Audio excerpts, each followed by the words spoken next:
Hey everybody, this is Mr. Schultz. We're going to jump right into our next part of this unit. We're still on the unit of cell division, except this is the last week for this unit, so we're going to focus on what can happen when cell division goes wrong, things like mutations and um, cancer and that type of stuff. So we're going to shrink myself down and get right into this, okay?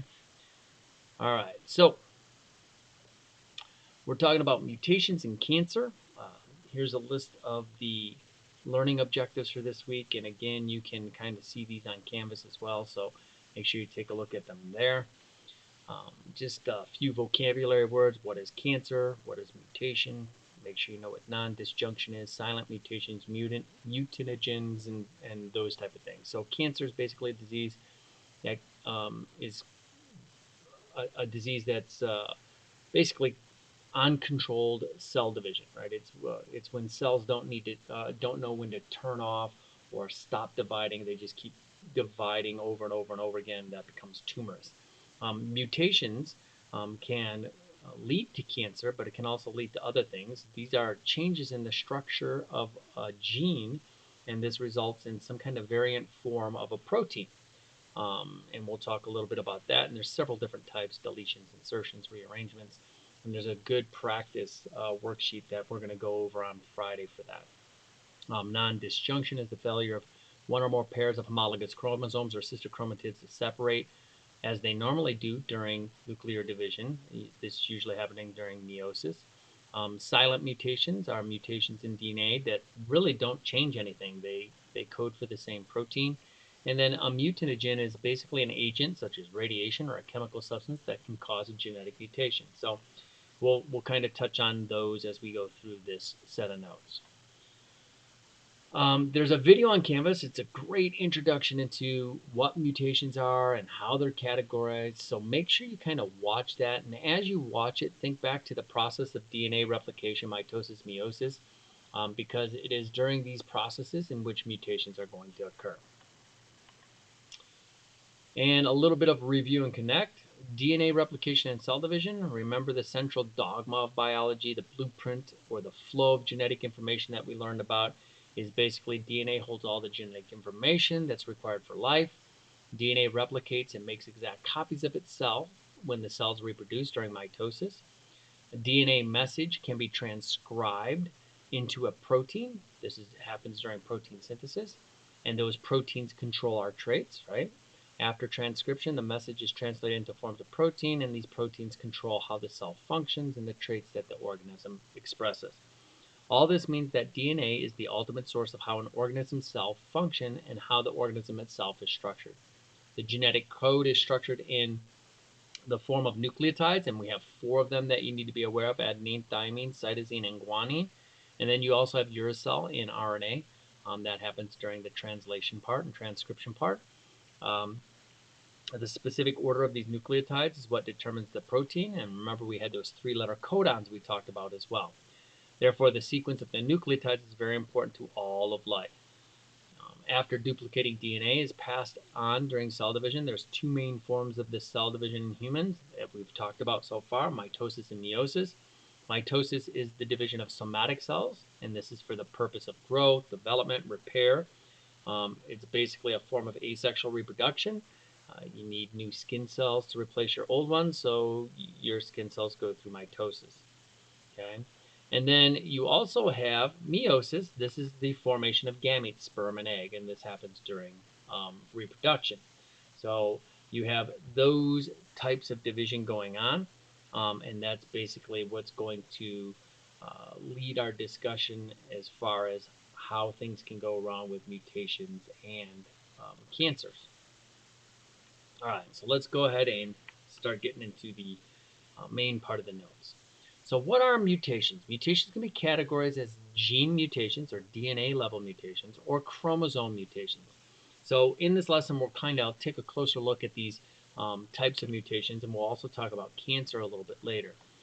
So let's start with DNA level mutations. There's 2 main categories of DNA level mutations. There's base substitutions and frameshift. Typically, frameshift mutations tend to cause the most damage because they usually impact more than one amino acid sequence.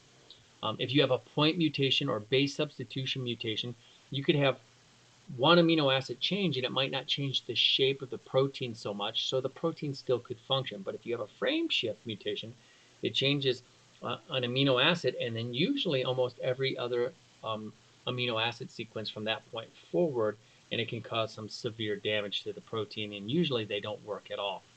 So one way mutations ultimately impact an organism is that the DNA sequence, the amino acid sequence created during transcription, is altered, which in turn alters the structure of the protein. Changing the structure of the protein changes its functionality, and since proteins are the way traits are expressed, the mutation changes the way the organism functions. And a lot of times it'll cease to function, and if it's a critical protein, it can lead to the organism's death or some serious damage or problems. There's a video again on Canvas that does a great job of illustrating how changes in DNA cascade through changes in RNA and then into proteins. Make sure you watch that. There's also two types of mutations that are separated by their impact on the protein. The first is called a nonsense mutation, where the RNA sequence is actually changed to a stop codon before it should appear, so the protein never even gets finished, right? And then the other group is called missense. This is when a sequence is changed that causes a different amino acid to be placed in the primary structure of the protein. This group can be further broken down into the following categories. The missense can be a silent mutation, which basically means that it doesn't do anything.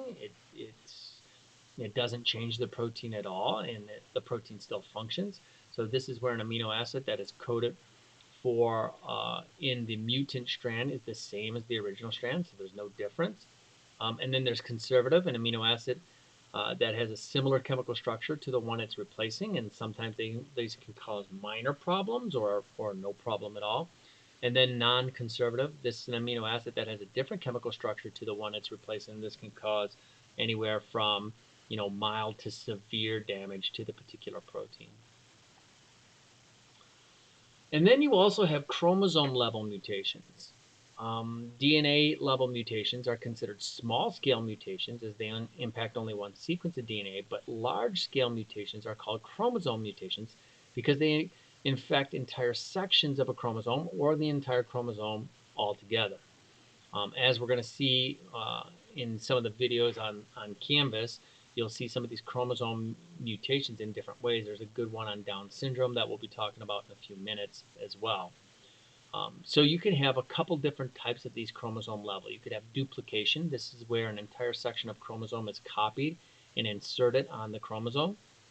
You could have deletions where an entire segment of the chromosome is actually removed, and this could cause several proteins to kind of go missing, and the person that has this abnormality wouldn't be able to make particular proteins. You could have translocation. This is where you have a section from two different chromosomes that is swapped. This is different from crossing over because the chromosomes are not homologous. You could have inversions where a section of the DNA is actually kind of snipped out and then flipped upside down, so the chromosomes kind of like inverted or backwards, if you will. So what can cause some of these mutations? Well, there's several things. Some of them aren't really understood a lot, but we do know that things like carcinogens and mutagens can actually cause or accelerate these mutations. So the changes in DNA can occur several ways. So there's a couple here. You could have DNA replication errors. Sometimes these happen kind of naturally on their own, and it's actually what generates ultimately evolution to occur and mutations to occur that lead to evolution in new species and stuff like that. And these are replication errors that are not going to be fixed by DNA polymerase enzymes. And then you could have exposure to mutagens, like I mentioned, UV light, radiation, cigarette smoke, those type of things can actually accelerate mutations and can lead to certain mutations which can give rise to things like cancer. So let's look at one particular chromosome abnormality called non-disjunction. Non-disjunction is the unequal splitting of chromosomes during meiosis, such as chromosome 21. So in humans, this type of non-disjunction is called trisomy and can result in things like Down syndrome.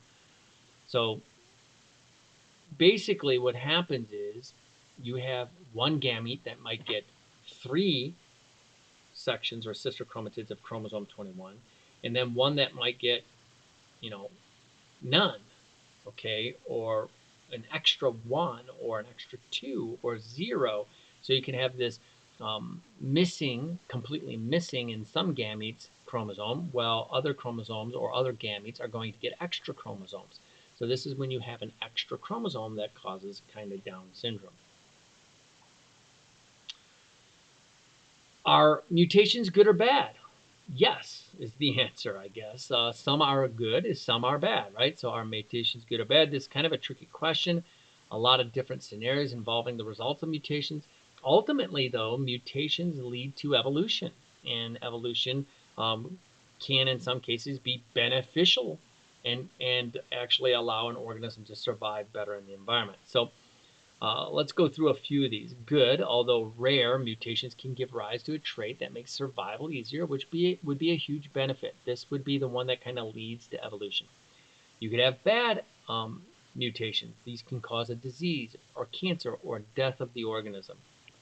You have both good and bad. This is where there's a trade-off between beneficial and harmful impact of a mutation. Let me give you a quick example for this one. There's a point mutation that causes sickle cell anemia. So sickle cell anemia, it can be a fatal disease, right? But they kind of noticed something when they were studying this a while back, and they noticed that sickle cell anemia kind of happened in tropical regions near the equator, usually in areas where you have a high prevalence of mosquitoes. Well, there's another disease out there called malaria that's carried by mosquitoes. And what they found out is the reason you have more sickle cell in these same areas where malaria is kind of running rampant, is because people that have sickle cell anemia can actually be resistant to malaria. So if you're a carrier of sickle cell, you won't have too many of the bad parts of sickle cell, but you also are resistant to malaria. So there's a trade-off, right? There's a good part and a bad part to that. You can also have no effect for these mutations. They're called silent mutations. Um, this would be where a mutation occurs, but it doesn't cause any change in the protein, or it's on a piece of what they call junk DNA. I don't like that term, but non-coding DNA, and it doesn't cause anything, or it changes maybe the sequence of the amino acids, but it doesn't change the protein. Because remember, you got several codons that can code for the same amino acid.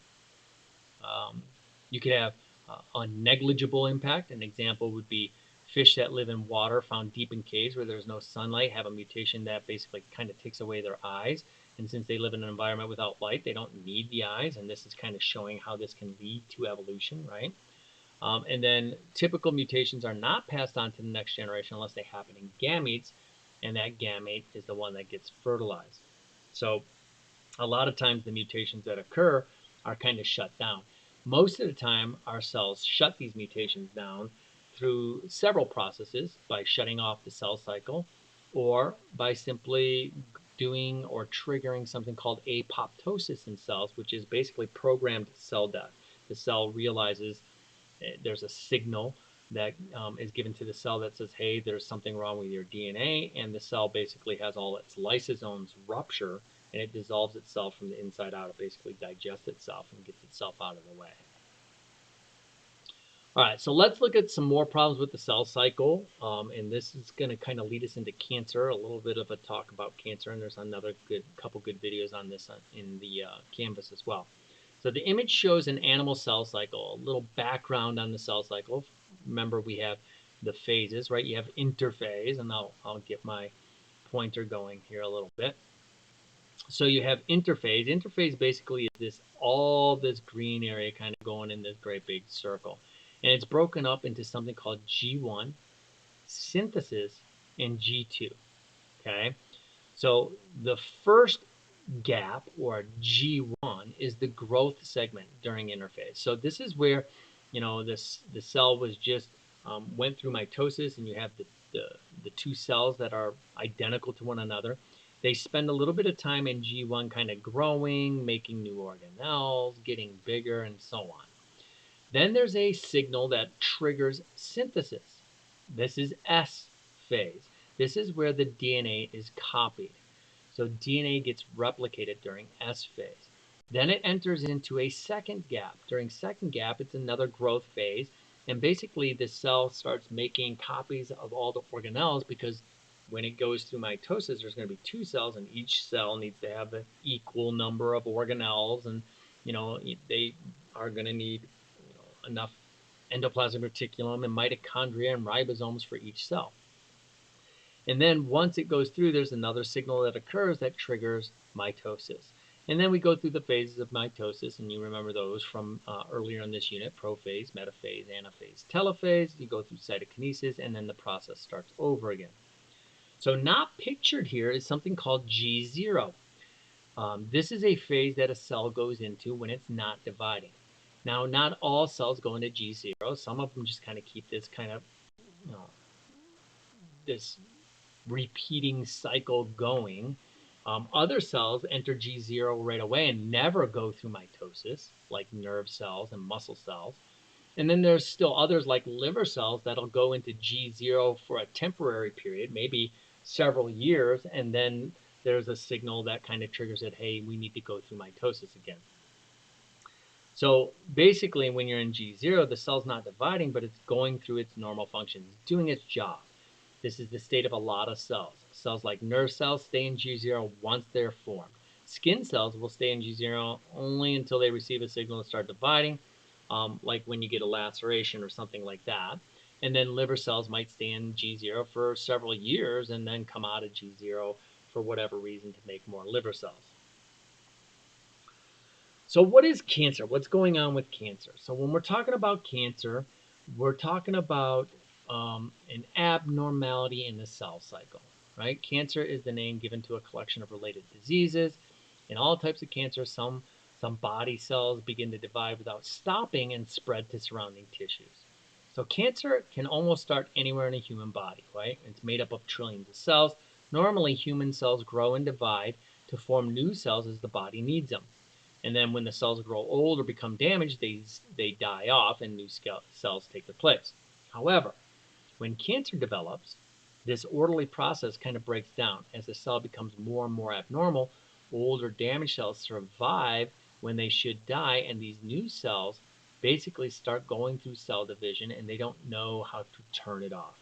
These cells that are going through uncontrolled cell division usually end up crowding out the good cells and pushing them out of the way, and they become what's known as a tumor. And sometimes you can have them removed, or you can treat them with chemotherapies and get rid of them that way. But cancers are a pretty nasty lot. Some of them can be treated pretty easily, others are pretty persistent and can metastasize and start getting into other tissues and causing problems with other tissues. And again, there's a good video that goes through the cancer. Make sure you watch that on Canvas. All right, that kind of takes us through what we need for this week. I will tell you there is a Check for Understanding quiz. Make sure you do that. There's a Mutations Science Notebook. Make sure you respond to the writing prompt. It goes over a couple of the videos I think that are in Canvas that I've been mentioning. And then there's a mutations review. We'll go over this on Friday. This kind of goes through what happens when we have a mutation occurring during transcription or translation and something happens. So we'll talk about that a little bit on Friday, and I'll probably give you a little extra time to do that one assignment. I'll make it due maybe next Wednesday. And then also towards the end of the week, we will open up the unit test for this particular unit as well. And that'll be a multiple choice, true, false matching type test. All right, guys, so that kind of takes care of this week's assignments and lessons. So that finishes up this unit, and once we're done with this, we'll jump right into the next unit, probably starting next week. All right, guys, have a good day.